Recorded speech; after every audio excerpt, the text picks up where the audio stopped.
at hinikayat silang ibuhos ang kanilang mga boto kay Paulo sa pagkakataong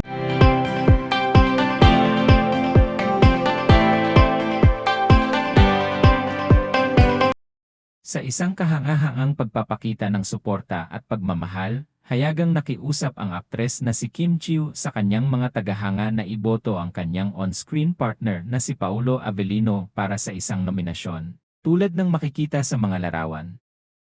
Sa kanyang post sa social media na ibinahagi sa ilalim ng kanyang username na @Prinsesa Chinita, masiglang binati ni Kim ang kanyang e-fam, at hinikayat silang ibuhos ang kanilang mga boto kay Paulo sa pagkakataong ito.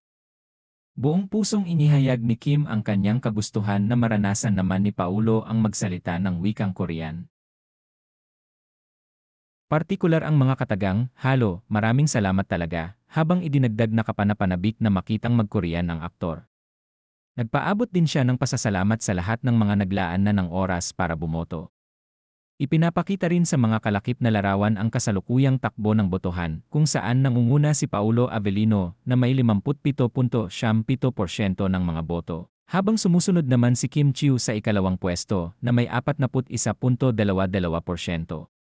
Ang ganitong uri ng suporta mula kay Kim, na mas piniling iangat ang kanyang kasamahan kaysa sa sarili niyang posisyon sa botohan, ay tunay na nagpapakita ng kanilang matibay na samahan at matapat na pagsuporta sa tagumpay ng isa't isa.